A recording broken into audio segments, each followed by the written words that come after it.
Color TV. Color TV machiegni pacho. Ma e odwa.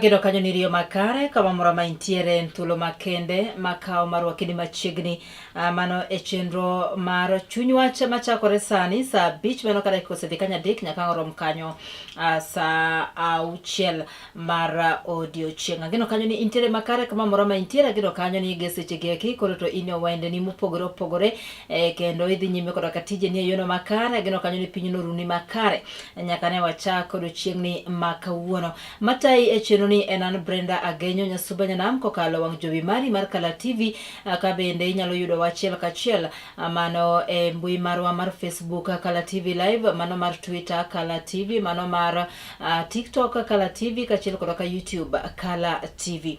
Ka utuloli makende mar medo rwaki kanyo machiegni kendo kama moro ma intiere mondo mi watwagi wi weche mopogore opogore mabende nyalo bedo ni omulo ngimani gi odiochieng' ni makawuono ka wang'iyo kanyo ni to piny ringo nade odiochieng' ni makawuono ginang'o gini manyalo bedo ni timore e odiochieng' ni makawuono. Mage gigo ma wadhi loso odiochieng' ni makawuono. Gi moko kuom topic kata weche go ma wadhi wuoyo ahinya en wach fuel mabende sani koro to osekelo anyalo wacho ni osebed ka iwuoye koda ka oganda mopogore opogore wach mibadhi momako tend migawono eko mar teko motelie koda ka migosi James Opiyo Wandayi. Bende wadhi loso kanye weche go mag siasa ma osebedo kadhi nyime pacho kaeri kamoting'o mano mar zoning kachiel koda ka mamoko mabende koro to sani ogurore malich mokalo e pacho ka kachiel koda ka weche mamoko machalo ka insecurity ma osebedo kadhi nyime. Miyo kama moro ma intiere akawo thuloni makende mar wakini machiegni mondo mi wabed kodi e odiochieng' ni makawuono kendo watare kodi e chenro eki mar chuny wach kama tai enan Brenda Agenyo Nyasuba Nyanam wakini machiegni. Agombo ni mondo mi mokwongo wacha gi wach mar fuel ma en wach mabende sani koro to okwako pacho kaeri mangima kendo en wach mosekelo miero kachiel koda ka nyuolo weche mopogore opogore. Scandal madhi nyime mar mibadhi momako tend migawono eko mar teko e pacho kaeri, tend migawono motelie koda ka migosi James Opiyo Wandayi. Nyande waneno kanyo ka jotelo maromo adek mano kamoting'o jata tije maduong' e duol mochung' ne rango nengo modhi e pacho kaeri EPRA, kamoting'o jagoro maduong' mar duolno kachiel koda ka managing director mar duolno yande ne omaki kane itudogi mano weekend mokalo ni yande ne omaki kane itudogi koda ka weche go mag mibadhi mabende koro to kwako duol mochung' ne rango nengo modhi e pacho kaeri EPRA, kama bang'e to ne ji adek go ogwe tao e seche mabende bura makamano koro to pod dhi nyime kendo en bura mapod ni e nyim doho ka idonjo ne jotelo go eko koda ka weche go mag mibadhi kotenore koda ka kelo mauta e pacho kaeri mano wacho ni nokel ka ok olu laino maler ma owinjore. Gie sani wach makamaeri osebedo ka koro to keto migosi James Opiyo Wandayi ma en jatend migawo mar teko e nyong'ong kendo oganda mopogore opogore e pacho kaeri kachiel koda ka jotelo osebedo ka golo pachgi kotenore koda ka mibadhi makamano. Kinyalo ng'iyo kanyo oboke marwa manyoro, oboke manyoro mar The Standard ne oyango kanyo ni nowacho kanyo ni ogolo kanyo into details manyiso ni nyalo bedo kaluwore koda ka barupe manondiki kata processes manokale nyalo bedo ni migosi James Opiyo Wandayi kachiel koda ka migosi Lik Nyanjui mabende ni jatend migawono mar weche go eko mag ohala e pacho kaeri ne ni koda ka ng'eyo mar kambino mabende koro to nokelo fuel e pacho kaeri. Nyalo bedo ni ne ging'eyo gima ne timore kata ka obedo ni jotelo go to wacho ni gine mane gitimo matek mondo mine gine ni gichungo mibadhi makamano mabende koro to giwacho ni osekonyo oganda jo Kenya malich mokalo. Giwacho ni mibadhi no ne dhi miyo bech modhi e pacho kaeri kata bech fuel moso super petrol ne dhi medore gi shillings maromo 14 duto mana according to gino mane owach kanyo odiochieng' no manyoro koda ka migosi James Opiyo Wandayi. Migosi James Opiyo Wandayi bende odiochieng' manyoro nogolo chik mano ne kambi no mar mauta mawuok Mombasa mar ng'ato mabende ong'ere koda ka nyingno mar Mohamed Jaffa mane kambi manokelo kelo mauta e pacho kaeri e yono ma ok owinjore mondo mi koro to duoki tons maromo 60,000 mag petrol chirni ma pacho kaeri mayando kel e pacho kaeri. Migosi James Opiyo Wandayi wacho ni ma en achiel kuom yorego eko ma koro to gikunyo godo matut mar neno ni mibadhi makamano koro to ong'e ndache, kendo jogo duto momakore koda mibadhi no omaki kendo kawnegi ondamo mager mar chik. Omiyo gi seche gi eki Migosi James Opiyo Wandayi pod ogurore kendo tegno ni ok nong'e adiera mantiere wi mibadhi no.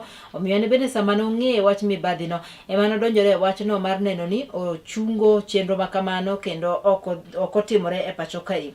Kata kamano wuon kambi no mano Migosi Mohamed Jaffa to wacho kanyo ni tend migawo no mar teko emane omiyogi tenda mano kokalo kuom laino ma bende koro to piny owacho tiyo godo sani mar kelo mauta e pacho kaeri, mano kowuok e pinjego mag pinjego mag United Arab Emirates kaachiel kod Saudi Arabia mong'ere kaka G2G, wacho ni government to government. Giwacho ni bende lai mane giluwo kane gikelo mauta e pacho kaeri omiyo gin gadiera nene giluwo mana lai ma ong'ere. Kata kamano chik koro to golnegi kendo ne giyie comply koda ka chik makamano. E seche ma magi timore, nitiere joma koro to wuok oko e pacho kaeri ka nitiere oganda go ma bende koro to gin jogo makelo ne ratich oganda katiyo koda ka riwruok moro mong'ere ni Mtetezi Grassroots Initiative ne jowuok oko odiochieng'no manyoro tung' mosuo koda ka Migosi James Opiyo Wandayi mano jatend migawo mar teko magidwaro mondo mi koro to ogol oko kata ogwe tao kendo oganda gi eki nowuoyo ka giwacho ni gimiyo Migosi James Opiyo Wandayi mana seche 48 kende mondo mi ogwe tao owe apis no thuolo mondo mi koro katim nonro matut kaluwore koda ka wechego mag mibadhi. Ma en penjo ma oganda jopiny osebedo ka penjore, ji osebedo ka golo pachgi mopogore opogore. Ok ang'eyo ni pachi en nang'o minyalo miyowa pachi kanyo ni do you think ni Migosi James Opiyo Wandayi koro to onego bed ni gwe tao kendo weyo kom nono kaluwore koda ka mibadhi madhi nyime tend migawo ma ene mochung'ne mano migawo no mar teko, koso do you think ni Migosi James Opiyo Wandayi onego dhi mana nyime koda ka tich because already jotelo adek madongo already osegwe tao mano kowuok kuom duolo eko mochung'ne rango nengo modhi e pacho kaeri EPRA. Mage jotelo adek mano kuongo maki kane itudo gi koda ka wach mibadhi makamaeri. Kata kamano nyaka sani pok owinjo ni DCI osetudo Migosi James Opiyo Wandayi gi wach mibadhi makamano ka nonro matut to wang'eyo ni pod dhi nyime kendo wechego eko mag timo nonro dhi nyime kendo wach makamano koro to ni e nyim doho. Jokanyo Mtetezi Grassroots Initiative ma bende koro dwaro mondo Migosi James Opiyo Wandayi ogwe tao bende koro nodonjo ne Migosi James Opiyo Wandayi koda ka weche mamoko mopogore opogore ka giywagore ni yande nitie kaka ne oluongo negi goons moko mondo mi nogogi. Wadhi neno kanyo kaka ne giloso kendo wach mayot giwacho kanyo ni nitiere kaka chochni moko mag arita kwe yando bedo mano odiochieng'no mane giwuok oko mar mondo mi gilosi ka gikwedo mibadhi makamano. Kata kamano nitie kaka ne goons moko ne odwa monjogi ma oketho romo margi makamano. Omiyo giwacho ni gimiyo Migosi James Opiyo Wandayi mana seche 48 kende mar mondo mi koro to ogwe tao kendo we komno thuolo makao kamano to kang'eyo ndamo mager machal nade magidhi kawne. Wanene kaka ne grubno wuoyo iluongo ni Mtetezi Grassroots Initiative gin jokanyo makedo ne ratich oganda e pacho kaeri. Mtetezi, and today it's a very important day to us. All of us are the people of this nation, and that's why we are here.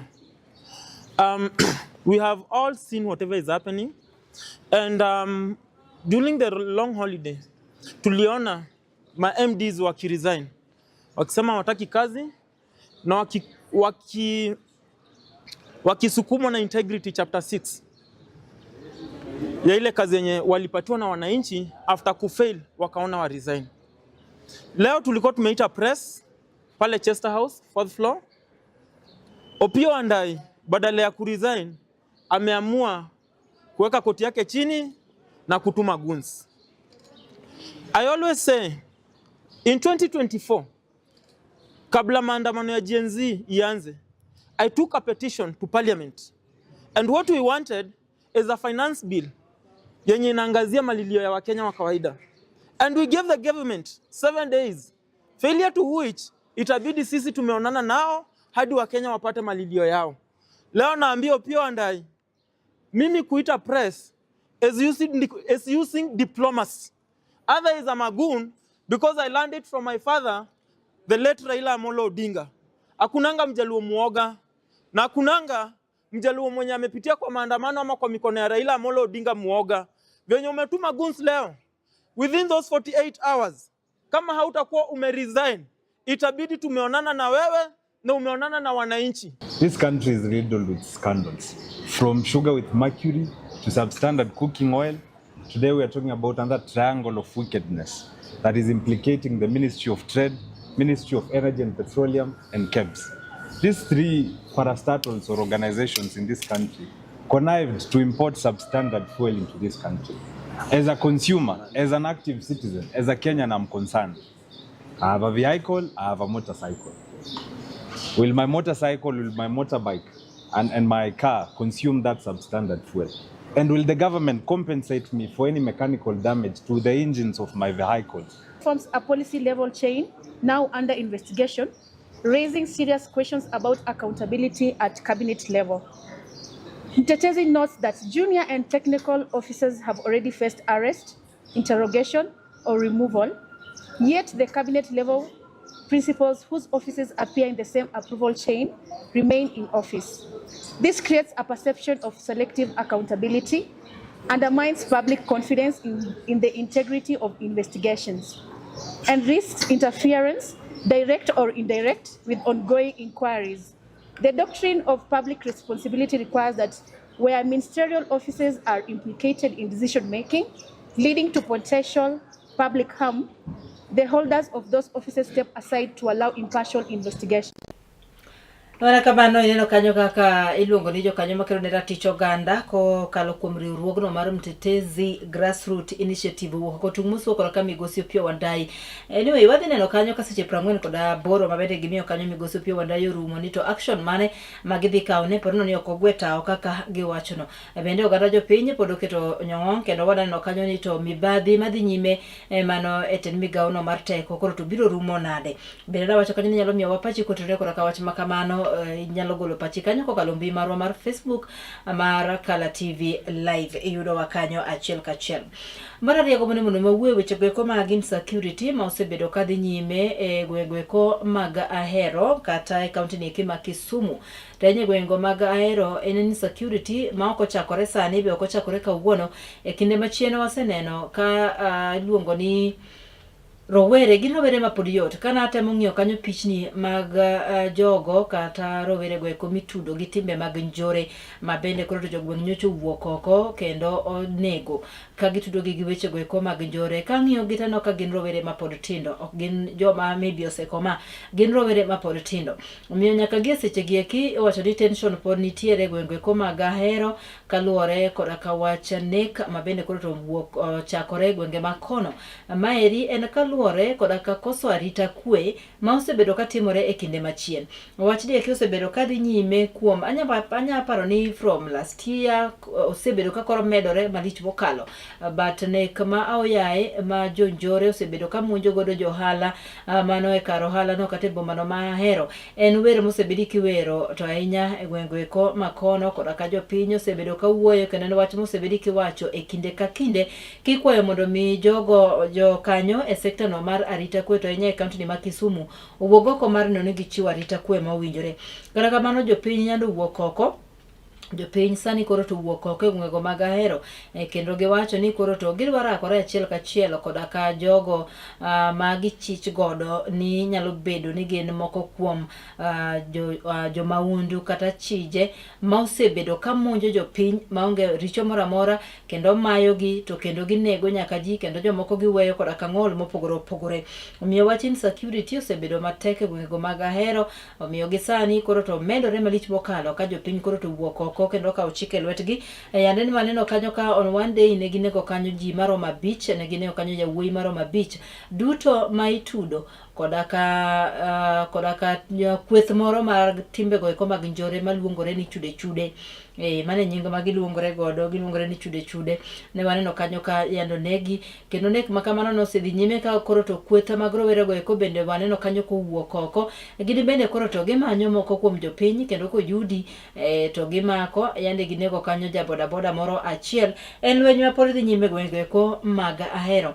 Omiyo wan kaka Kala TV mano en achiel kuom weche go eko ma bende koro to wang'iyo kendo wafuono ni kachiel ibiro yudo gi kata kata ler mar wachno kaka gimedo timore kokalo wechewa manyien yono ma adimba mikelo ni kanyo koda jolendo warwa mopogore. Miyo kik ibed mabor, pod wang'iyo kanyo to insecurity ma Ahero chalo nade, gi seche gieki. Ami mana kaka osebedo kachalo ni weche ok beyo gwenge makono kabisa, kendo jopiny ni koda kamirima, jopiny owuok oko, jopiny wacho ni koro to gidwa kedo gi kweth mag njore mosebedo ka nego jini achiel kachiel.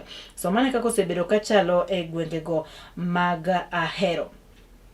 Okinyi ma kawuono aneno kanyo ka mane en jaod bura mar Arieda, kendo mane en jatend migawo e pacho kaeri mano migosi Rafael Tuju ne oseterore kende e doho ma Kibera. Okinyi ma kawuono chopo kanyo gi lawyers mage, kama bende koro to odhi duoko penjo e wi bura ma yando makne kora ka piny owacho mano bang' kane jatelo no olal, kama nowacho ni nobedo abducted. Kata kamano bang' seche moko migosi Rafael Tuju nowuok oko kendo wacho ni nitie kaka ne otemo mana pondo matin mondo mi challenge jogo mowacho ni ne luwe. Kata kamano neno ka Tuju yando maki koda ka obila kendo kano make ne obedo matuo kabisa. Kata kamano wan gi mor ni Tuju ngima gi seche gieki, kendo winjo en ng'ama koro nyalo wuotho, ng'ama koro nyalo wuoyo.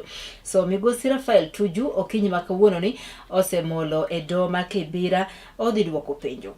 Tuju nochako bedo gi midhiero, nyawacho ni midhiero. Tuju nochako bedo gi midhiero mano kwang'iyo kanyari dwe mar 2 kocha, kama bende koro to nitiere kaka ne idonjone kata itude gi ka omenda moro mar en loan mar omenda maromo 1.6 million. Miwacho ni nitiere kaka pok ne nokawe bengi moro, lakini kata kamano pok noduoko omenda no. Omiyo yande idwaro mondo mi koro to bengi ni okaw moko kuom mwandu ne kamoting'o ode man Karen kachiel koda ka kuonde ne mag biashara mopogore. Gino mabende koro to Tuju yando osebedo katemo mondo mi ogeng'ne gima kamano pok kik timre.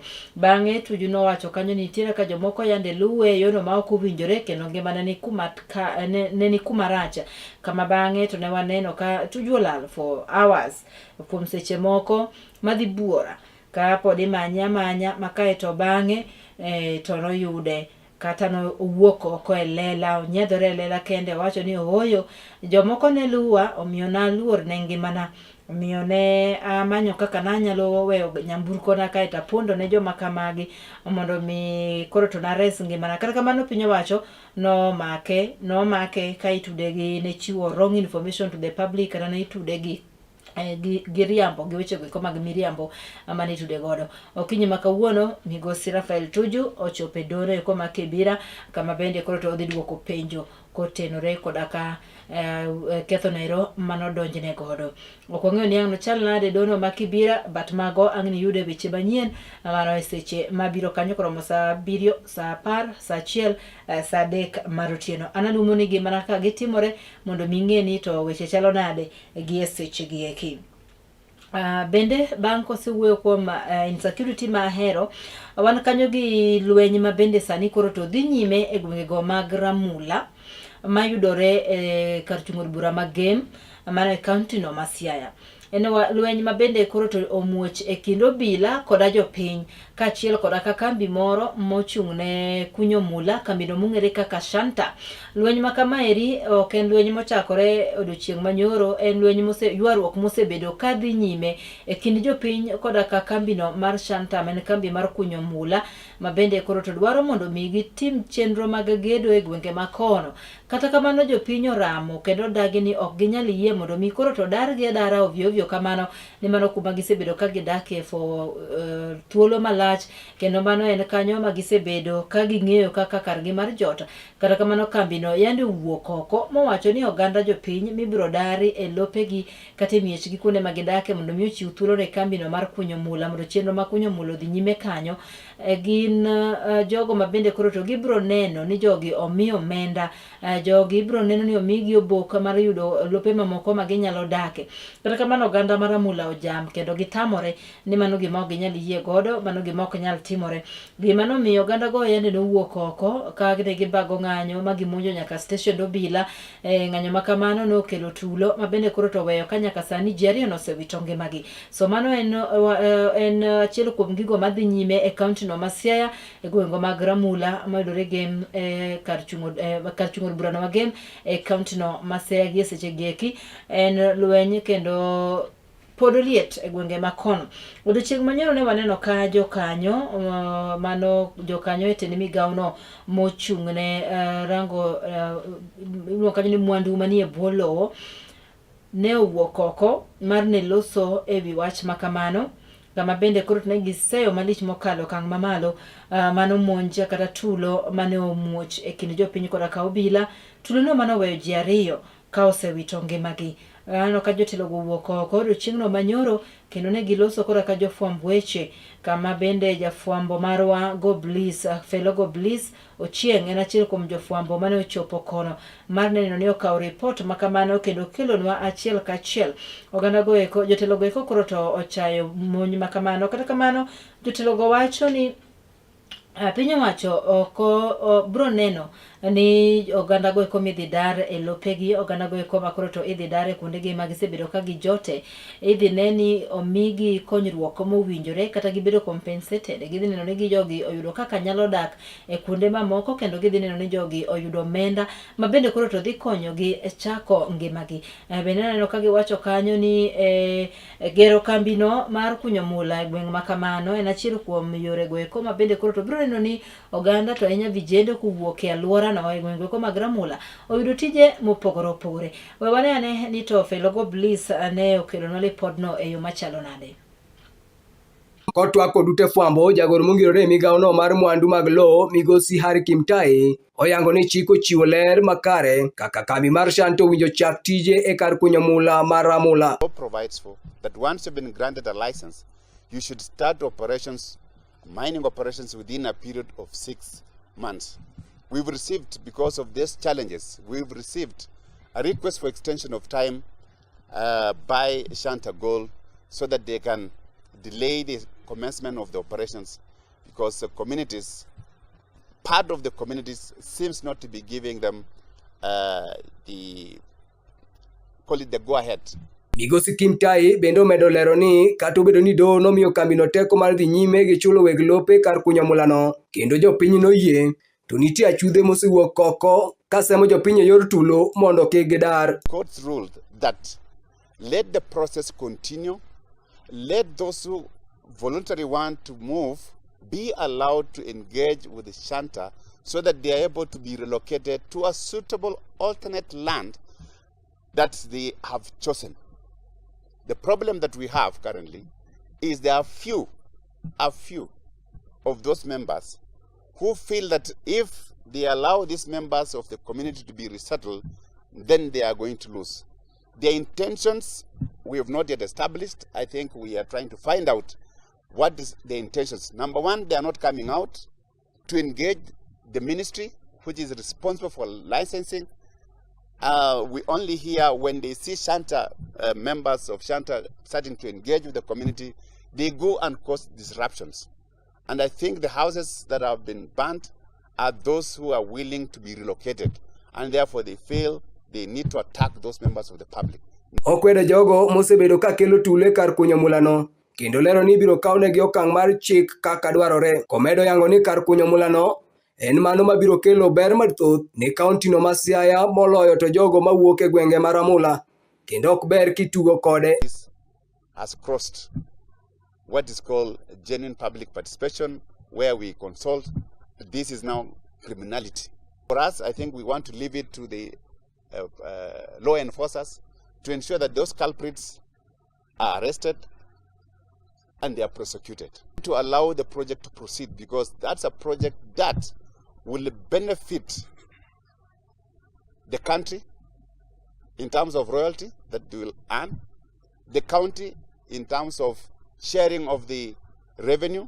Kimtai mane lose kaunti ma Kisumu e romo mar ndalo adek mano kelo kanyakla MCS duto mawuok e kaunti ma Kakamega mar twak ewi bero chal mar kunyo mula e gwenge ma Ikonomani nosingo ne jopiny e gwenge mar Amula ni onge ng'ata ng'ata mibiro dar e lope kapok ochul kendo ginya mana kwe. No movement or resettlement of the owners of the land and until they have been fully compensated and they have been given an alternate land. Korka kore to speaker e kaunti ma Kakamega Migosi James Namasi okwayo oganda duto mawuok e kaunti no mar mondo bi owuog oko kendo chiw ng'urgi ewi kunyo mar mula e gwenge ma Ikolomani mar neno ni ok gikale midhiero masani nenore e gwenge mar Amula. Going to issue a notice of when these petitions are going to be heard, and we are inviting all members of the public from Ikolomani and beyond to come and present their views. We don't want a situation such as is happening in Rimula, Mibona. Kowuok e kaunti ma Kisumu ne Kala TV and Fellow Goblis. Ineno kanyo kaka ne jotelogo ne loso odiochieng'no manyoro koda ka jofwamb weche ka gilero kanyo achiel ariyo adek mabende koro to gidhi neno ni otimore. An anyalo mana wacho ni maybe giwuo gi jopiny achiel kachiel mondo mi ging'e ni to dwaro maduong' mar jopiny kata gima duong' ma jopiny ywago momiyo gidwa mondo mi kambino obed kanyo nyalo bedo ni en mane. To ka gineno ber ahinya ma samoro kambino nyalo kelo ne oganda jopiny, ere ka ginyalo convince jopiny mondo mi kwe obedi moloyo ka koro en ywaruok ma ka koda kakacha. Ywaruok ma sani jopiny owuok godo oko ni ka weche ok dhi makare to koro to en ywaruok ma bende weyo ka ji owito ngimagi ok en gino makare kata matin. Kata kamano mana achiel kuom weche go ma bende pod waluonu kanyo to wabiro ng'iyo kanyo to biro chalo nade e kind jodak e gwenge ko mag Ramula mayudore kar chungo bura magem e county no ma Siaya. Aneno ka dakika osedhi kanyo 29 mano to ka saa 5 adhi yueyo mana matin aduogo to warango kanyo to weche go mag siasa chalo nade sani gi pacho kairi.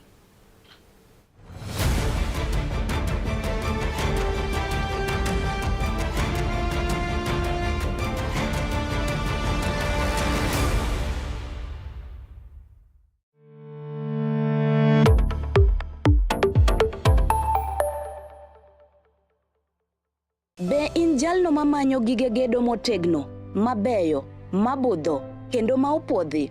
Chom mana Gomikos Company Limited man kod mwandu mag gedo kama oting'o renge kaka Crown, Basco, Duracot kod Sadolin. Bende wan kod renge mag exterior kod interior makoth ok kethi, roof coatings kod wood finishes. Wanyalo kelo ni simiti modhuro kata mathoth ka idwaro. Masonry, reinforcement materials, gi professional project support and consultancy. Wayudore opposite Regnal Petrol Nyamasaria, machiegni kod County Concrete. Tudri kodwa e namba simu magin 07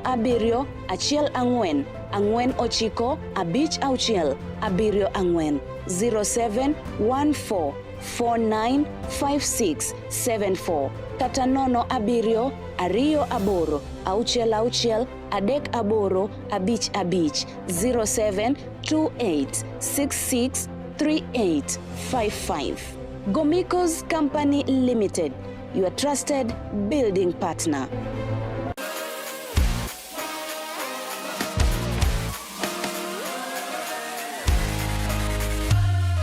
Komuch to wan kode duoko mag tuke mopogore opogore, jotugo motimogi, kuonde magitimogie, to gin tuke magi mabiro. Mano emomiyo wan ka e chenro mar chal pewe. Tudri kodwa wuok tich nyaka tich abich saa 11 mar midhiambo nyaka saa 12 mar midhiambo, kama wanyisi motimore e pewe duto mana e Kala TV.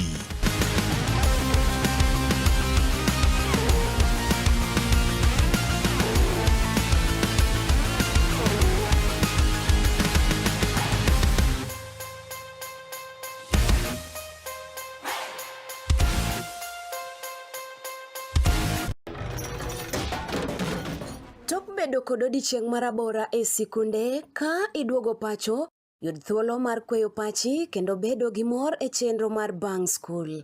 Chenro mar Bang School chakore saa 10:30 mamidhiambo nyaka saa 11 mamidhiambo.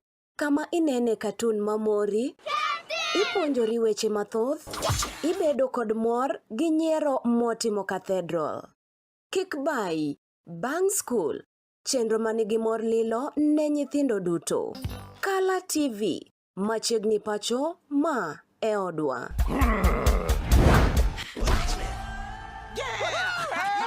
I've fallen and I can't get up!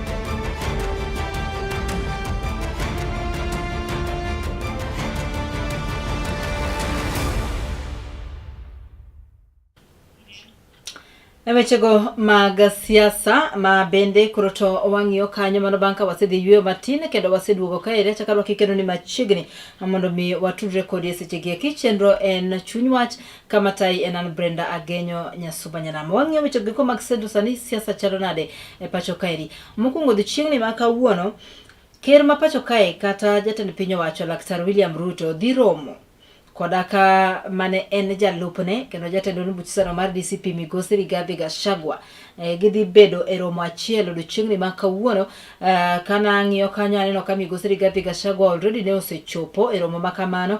Mano e nyasi mar alam midhi tim ne mane en jaod burano ma Ol Kalou mano Migosi David Kiarao mayande owito ngimane seche mabende bang' kane obedo matuo. Jatelo no idhi tim ne nyasi mar alam odiochieng'ni ma kawuono. Nyasi mabende wageno kanyo ni jotelo mopogore opogore kowuok e pacho kaeri kaachiel kod kamago mawuok e kaunti no ma Nyandarua dhi yuoroe. E nyasi ma kamano ne osebedo confirmed ni Laktar William Ruto ma en jatend piny owacho ma pacho ka dhi chopo e nyasi no kaachiel kod ka Migosi Rigathi Gachagua ma as we speak right now Migosi Rigathi Gachagua osechopo e nyasi no mano e gwenge iluongo ni mbalariany no ma Nyandarua ema idhi time chenro no eko mar alam ne ringre Migosi David Kiarao mano wito ngimane. Omiyo kwang'eyo ni dhi chalo nade. Magi gin jotelo ariyo ma waseneno ka chien kaeri dwe mokalo yande gibedo kanyo gi heated arguments gi wechego eko ma ok odhi kare ka ng'ani wacho koni to ng'ani shoot koni wechego eko mag ayany ne gin ayany moko dhi kare mara ng'ato dhero mara ng'ato ok dhi e gym mara ng'ato jomoko chiemo mang'eny jomoko timore nade ne uneno kanyo. Omiyo odiochieng'ni ma kawuono Migosi Rigathi Gachagua koro to dhi bedo e nyasi achiel kod ka jatend piny Kenya Laktar William Ruto. Mano en achiel kuom wechego eko ma ang' niyudo kanyo weche manyien kaka dhi chalo. Aneno kanyo ka moko kuom jotelo ma to ahinya mawuok e gwengego moko e kaunti no ma Nyandarua ne osegolo kwayo makende ne jotelogo ma pacho kaeri mondo mi koro to kaw wechego mag siasa gidhi giket mabor kendo gichiw luor ne nyasi makamano ma en nyasi mar alam ne ringre mosenindo kendo kik giso wechego eko mag siasa e nyasi no. Omiyo wageno kanyo ni kwe makende dhi bedo. Ok wang'eyo kaka ang' nobedi but adwa mana wacho ni kanyo ni ket mana wang'inyo ng'ong mari mar Kala TV ang' ni yudo wechego eko kaka gitimore achiel kachiel kokalo wang' jowi mari mar Kala TV. Maybe wechego manyien mabiro kanyo kromo saa 7 kata mana saa 10 kaka mano tang' ni yudo gi wechego manyien mabiro kanyo saa 1 mar otieno saa 3 mar otieno. Jotelo ne dhi romo nyasi no eko mobagi mane kaunti no ma Nyandarua e mbalariany ma Nyandarua kama idhi time alam ne ringre ma osenindo mane en jaod bura ma Ol Kalou mano Migosi David.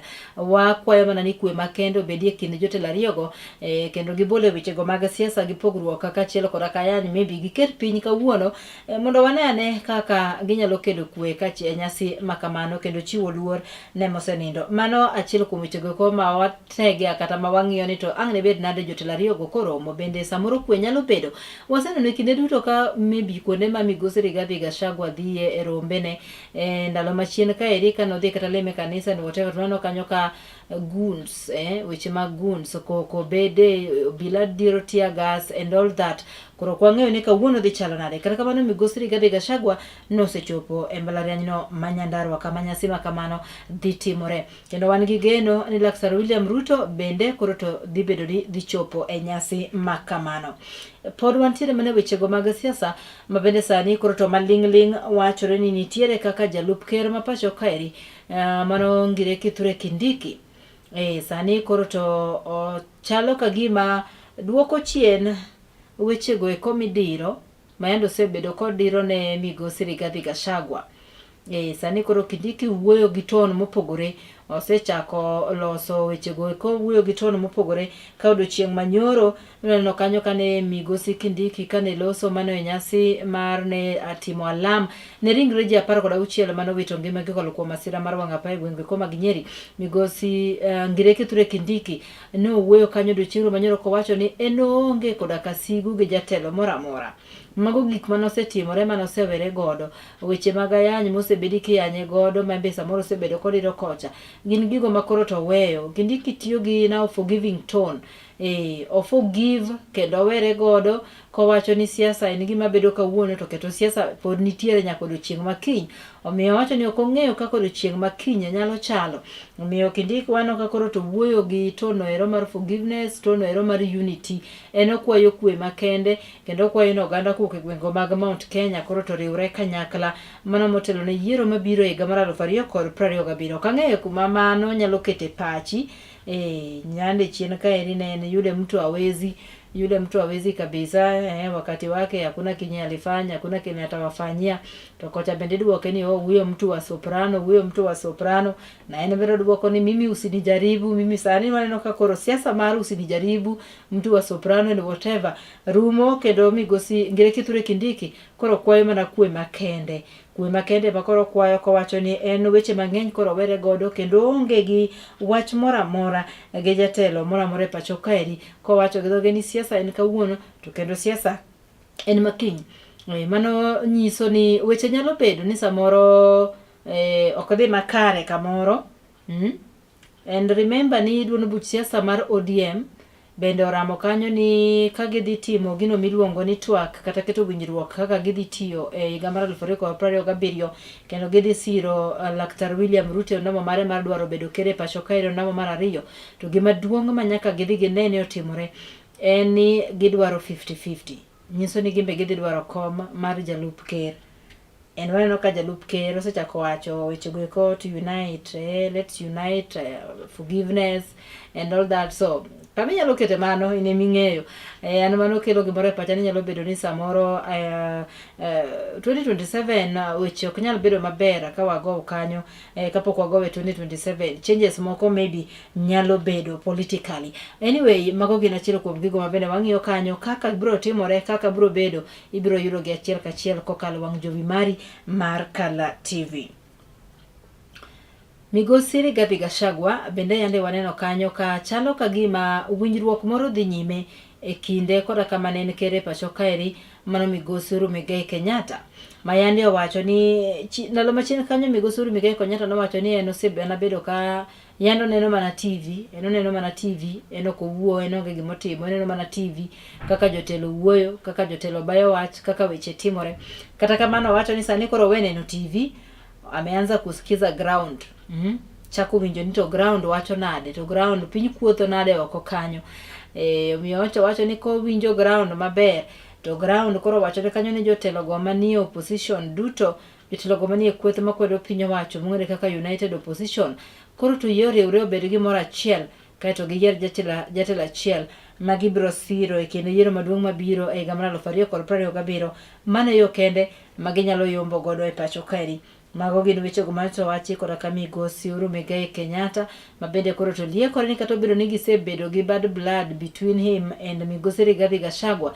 Kata kamano riwruok kata winjruok moro e kindgi koro to nyalo biro bedo mar neno ni jogo chunga kanyakla.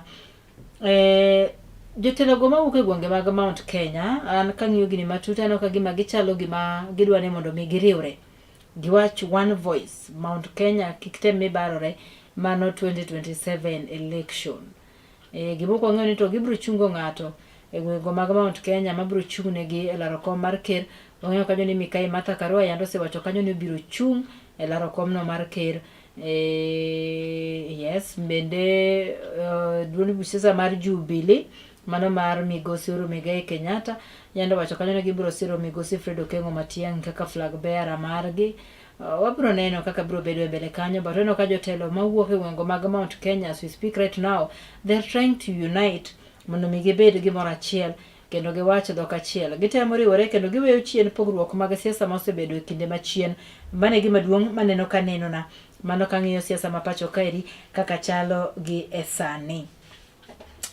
Bende yande waneno kanyo ka moko kuom jotelo go manie duond buch siasa mar ODM bende koro to nitiere kaka medo chayo malich mokalo Migosi Uhuru Muigai Kenyatta ka Mikai Gladys Wanga kane wuoyo mane weekend mokalo nieki nowacho kanyo ni Migosi Uhuru Kenyatta koro to dhi marach. Gineno ni ene mosebedo kokelo pogruok achiel koda ka baruok ma bende samoro nene duond buch siasa mar ODM baruok mokelo Linda Ground gi Linda Mwananchi. Gineno kanyo ni nitiere kaka jatelo no nigi lwedo kendo nitiere kaka osebedo ko support maybe financially group mar the Linda Mwananchi ma otele koda ka Migosi Edwin Sifuna. Migosi Edwin Sifuna bende koro to wageno mondo mi ochopi nyim komiti mochung'ne weche go eko mag disciplinary e duond buch siasa mar ODM. Mano kochopo chieng' tich abich, mano ne kaluwore koda kandika ma yande otimne juma mokalo on Friday. Notimne andika kanyo mano miye nyaka odiochieng' ma kawuono ma en Wednesday mar ne duoko penjo kata duoko ka ng'ato ndiko ni barua tiduoke nyiso ka en ready mar chopo nyim komiti no ero mar disciplinary kama bende koro to idhi penje moko kuom achiel ariyo adek ma idonjone godo kora ka duond buch siasa no ma wacho nitiere kaka Migosi Sifuna osebedo kobalo kodgi kendo ok osebedo ka luwore koda ka chike go magayo duond buch siasa no mar ODM. Wadwa neno kanyo kochopo Friday kama Sifuna biro dhi e komiti no mondo mi radhoge owacho achiel ariyo adek kaka jakanyo mar duond buch siasa no mar ODM koso ndamo mane mar chik mar duond buch siasa no mar ODM biro kawo ne Migosi Sifuna. Migosi Sifuna bende nyocha waneno kosechako makore kanyo gi lawyers mage ma bende koro to wacho ni oikore malich mokalo gi lawyers mage kata okil Elohe. So mago gin moko kuom weche go eko ma wang'iyo ni koni koda ka kocha kaka gitimore kochopo Friday wabiro ng'eyo ka Migosi Edwin Sifuna by saa 4 wang'e onego bedi Migosi Edwin Sifuna biro yudo kosebedo piny kendo koro to ibiro dadhoge koda ka duol kata mana duol kata komiti mochung'ne weche go eko mag disciplinary mano e duond buch siasa mar ODM. Mano kochopo kanyo Friday warito neno kaka biro bedo kanyo to koponi ok odhi kata ndamo mane mar chik mar duond buch siasa ODM biro kawo ne Migosi Edwin Sifuna. Mago gin weche go man kanyo. E weche go mag siasa wach masani koro to kelo pogruok maduong' to ahinya e gwenge gi mag Nyanza en wach zoning mar duond buch siasa mar ODM kachielo koda ka mano mar UDA koro to yware malich mokalo e wachno ero mar zoning. Jotelo moko e duond buch siasa mar ODM dwaro mondo mi koro to zoning ema mondo mi koro to tim manyiso ni kama iwacho ni duond buch siasa mar ODM ema ntiere koda kambi kaka gwenge mag Nyanza. We know ni duond buch siasa mar ODM ema osebedo kanie koda kambi e kinde mathoth. ODM koro to dwaro kata moko kuom jotelo go mag ODM dwaro ni kuonde inago koro to ibiro mana wene jo ODM ema chung. Ja ODM kosechung to duond buch siasa mar UDA ok chak chung ng'ato ma biro kaluwore ni UDA koro to biro bedo katiyo kanyakla koda ka duond buch siasa mar ODM e gino miluongo ni broad based. En mae gima duong' ma bende sani koro to chendo e broad based kaeri kabisa ka jo UDA bende pod orama ni gin bende gibiro mana chung achiel kachiel onge gimoro ni zoning gin gidwa ni mondo mi ng'ato chung kata ka jo UDA chunga ng'atgi ja ODM chunga ng'atgi to jopinye makoro mi oyier. Ok ang'eyo ni en luoro mane ma aneno kaeri nikech aneno ka moko kuom jotelo go mag ODM mano kamoting'o jaod bura ma Suba North Milly Odhiambo, jaod bura ma Gem Migosi Elisha Odhiambo, jaod bura no eko Manyando kachielo koda ka jotelo mamoko kane loso to koro to wuok oko kendo wacho kanyo ni timo kamano en gino mabende koro to biro miyo gi lose ground kaka jotelo kaka ODM kendo biro tamo japiny yiero jotelo mabeyo magidwaro. Okang'eyo ni intinene nango, okang'eyo ni intinene nango, zoning ni eki tim nango, ibiro miya pachi kanyo mano kokalo mbui marwa mar Facebook Kala TV Live. Wang'ene kaka ne jotelogo mag ODM loso chieng'no manyoro ka gisiro malich mokalo kendo gikwedo duond buch sano mar UDA mabende koro to dwaro mondo mi bende obi ochung' jogegi kuondego magiwacho ni kargi magine magitegno. Mari en wach makoro to senyuolo paro mopogore opogore pacho kairi. Mari kana jotelogo loso. I think over the weekend there was a conversation around the issue of zoning. That's number one. And I, as the MP for Game, my position is that I encourage our party to carry credible elections, nomination. If you have credible nomination, you don't have to worry about zoning, because ODM is still a popular party in the Republic of Kenya. So if you do credible nomination, the ODM candidate will still win the election. So I think those who are worried that want direct tickets are the one talking about zoning. For me, at a personal level, speaking as Billy Odhiambo, Member of Parliament, not as a party position, because I don't know, I wasn't there. I gave my apologies for the NDC. I don't know whether that was discussed a party position. But in my own view, I really think we need to rethink the issue of zoning. It does not augur well for us. What we need to do is ensure that the party is strengthened, the party conducts fair and credible nomination process that endears the party further to the public. But when we start having situations where we seem to have favorable candidates, then we will lose the public. So me and zoning, kama pambana, na nini? Na moto. I don't like it. It's a word, and coming from a democratic perspective, I don't like it. It doesn't sit well with me. That is. We have more than enough political parties in the country. And therefore, if one so chooses to zone a particular region, I do not know whether all the political parties will agree to zone particular areas for particular political parties. But if that is not the case, and we are only targeting ODM as a party and UDA, then we are disenfranchising those political parties. Because why leave out ODM in Rift Valley, where we have presence? So it should be a liberalized market. The servant has larger presence on the ground than him or her. And every opportunity they get with the powers that be, all they can ask for, remove so and so, or we are going out. As if he's owning the community. This community is loyal currently to the President William Ruto, because Raila left them in his hands. And they want people in serious leadership, President Ruto, to talk to party leader Oburu and a group that will give him very soon. Neno kanyo kaka jotelogo koro to wuok oko kendo giramo kanyo ni nyaka koro to duond buch siasa no mar ODM go kwan nikech ka gigoyo kwan ni giweya ni jo UDA bendo bi chunga jogegi kata kamano wachore ni duond buch siasa mar UDA motelo koda ka kirba pacho Dr. William Ruto chano malich mokalo mar biro neno kanyo ni ochungo jogene e kuonde duto e pacho kaeri.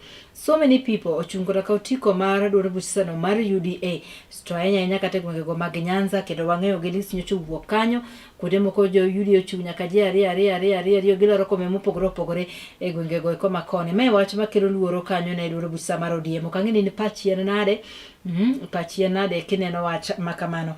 Mago moko kuom gigo ma trend kata matimore e pacho kaeri mawaikore odiochiengni makawuono. Kik ibed mabor koda ka wang' jowi mari mar Kala TV nikech mae odwa kendo kae mwayude wechegi kaka timore achiel kachiel kaka gituche koni koda ka kocha med mana kete kanyo idhi yudo wechegi kachiel koda moko mathoth kaka jofwambo magwa mabende koro to nie field counties mopogore opogore wan kanyo gi Collins Gor mane county no ma Migori tiyo matek malich mokalo mokalo mar neno ni ing'eyo duto matimore kuke kaunti no ma Migori.